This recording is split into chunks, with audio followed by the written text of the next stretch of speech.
para kadrun yang suka sesumbar, mau menggalang kekuatan massa hingga jutaan umat, yang katanya berjuang demi rakyat, tetapi dengan tampilan kostum ala Arab. Jadi nggak nyambung ya, nggak nyambung.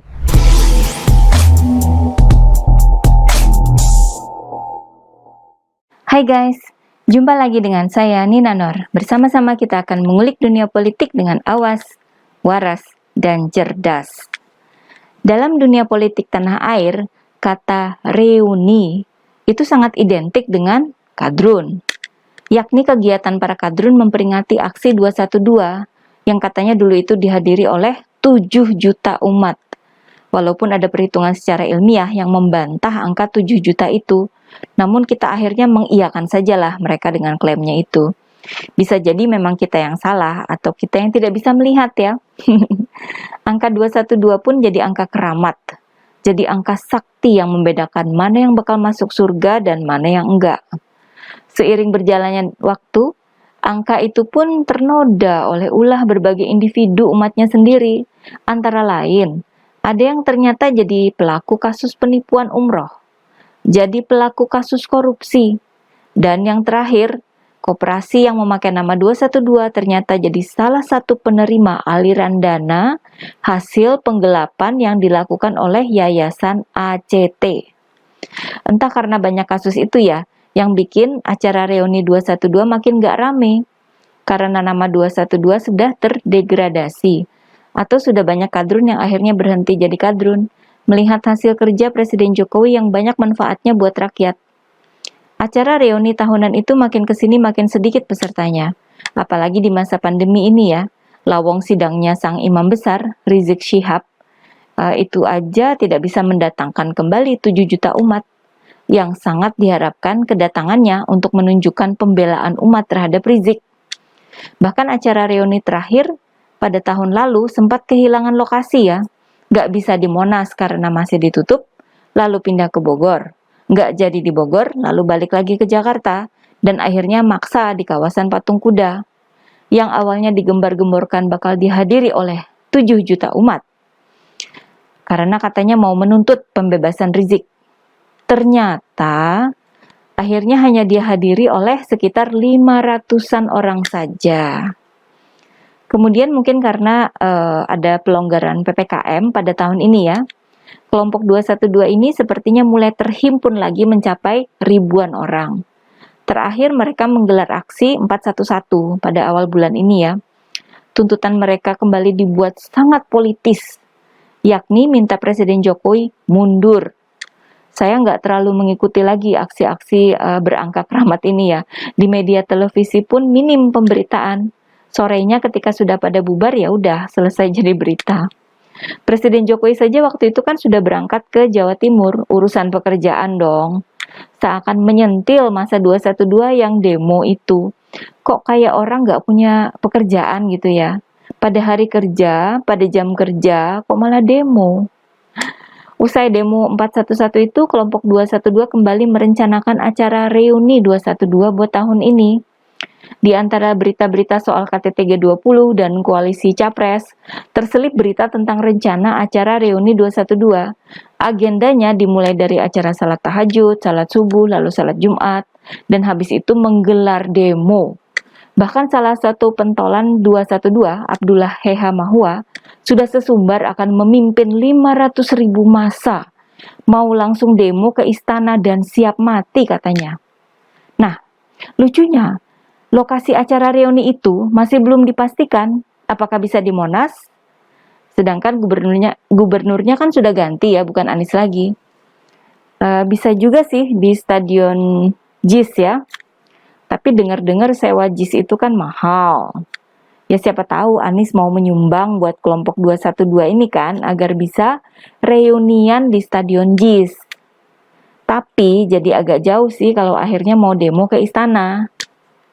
Entahlah, akhirnya di mana? Biar mereka yang mikirin ya. Tentu saja berita soal rencana reuni ini sebenarnya tenggelam sendiri dengan keberhasilan Indonesia menggelar perhelatan besar dunia KTT G20 di Bali. Sementara berita-berita politik lainnya itu sekedar upaya pansos oleh para lawan politik Presiden Jokowi, memanfaatkan momen G20 biar dapat perhatian publik juga. Kalau mau terus eksis di dunia politik, ya memang harus terus jadi berita. Kalau enggak, ya tenggelam dan nyungsep. Makanya kita terus saja mendengar ada lagi ocehan AHY dan para kader partainya dan sebagainya. Itu kan semata-mata hanya buat menjaga eksistensi mereka menjelang pemilu 2024. Nah, rencana rusuh dari para tukang demo dan berbagai lemparan kritik dari mereka yang menyebut diri sebagai oposisi sebenarnya sudah cukup ditenggelamkan oleh keberhasilan KTT G20 yang membawa peningkatan ekonomi buat warga masyarakat juga ya. Kemudian tambah dipukul lagi oleh gelaran acara temu kangen para relawan yang digelar pada hari Sabtu kemarin, tanggal 26 ya, di Stadion Utama Gelora Bung Karno, GBK. Acara ini dipersiapkan dalam waktu yang sangat singkat. Gak banyak terdengar ya informasinya, tahu-tahu jadi aja.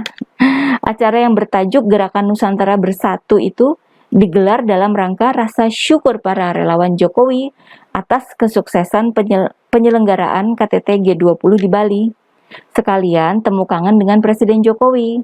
Lalu ada acara doa bersama dan dilanjutkan dengan aksi pemberian bantuan kepada korban gempa bumi di Cianjur. Tentu yang jadi pusat perhatian publik adalah jumlah relawan yang hadir, yakni sekitar 150.000 orang ya, dari berbagai daerah. Ini memang sesuai dengan rencana kehadiran para relawan, dan juga sesuai dengan hasil perhitungan dari aparat kepolisian. Disebut juga oleh pihak kepolisian yang mengatur lalu lintas di sekitar lokasi, bahwa ada sekitar 2.800 lebih bis yang terlibat dalam proses transportasi para relawan ini, yang cukup bikin macet ya. Sesekali dong masanya Pak Jokowi yang bikin macet, masa yang demo melulu yang bikin macet, toh dipastikan tidak bakal dibikin kerusakan dan ketakutan ya, kalau masanya Presiden Jokowi. Dalam acara yang berlangsung sepanjang pagi Sabtu kemarin itu, para relawan juga menyampaikan deklarasi untuk manut atau patuh pada Presiden Jokowi terkait pemilu 2024. Mengawal Presiden Jokowi untuk memastikan pembangunan berjalan dengan baik di seluruh pelosok Indonesia. Pokoknya, satu komando di bawah komando Pak Jokowi ya. Kehadiran Presiden Jokowi disambut dengan sangat meriah. Turut hadir di lokasi penjabat Gubernur DKI Jakarta Heru Budi, kemudian ada Kapolda Metro Jaya dan juga Pangdam Jaya. Meriah, ramai, seru dan aman ya. Presiden Jokowi dengan 150.000 orang relawannya yang setia dan siap mengawalnya. Ini sebuah pukulan besar dan telak terhadap para kadrun dan kelompok 212 itu ya. Para kadrun yang suka sesumbar, mau menggalang kekuatan massa hingga jutaan umat, yang katanya berjuang demi rakyat, tetapi dengan tampilan kostum ala Arab. Jadi nggak nyambung ya, nggak nyambung. Kalau memang berjuang demi rakyat, ya harusnya tampilannya sama dong dengan rakyat. Kita kan di Indonesia, bukan di Qatar misalnya ya. Katanya nggak ada politik identitas, tapi tuntutan demonya mau menurunkan presiden yang sah dengan memakai elemen agamis sebagai identitas kelompoknya. Katanya punya jutaan massa yang setia dengan sang imam besar, yang satu komando ke Rizik, terutama menuju Pilpres 2024. Namun, kenyataannya yang hadir mendemo persidangan Rizik, yang ikut reuni 212, yang ikut demo 411, itu jumlahnya saingan dengan jumlah aparat yang bertugas, yakni sama-sama hanya ribuan. Nggak pernah kan sampai mencapai 150.000 orang. Kalau ada ajang pamer kekuatan massa, maka Jokowi dan para relawannya lah yang jadi pemenangnya. Massa yang besar, massa yang menunjukkan komitmen yang kuat untuk mengawal Presiden Jokowi.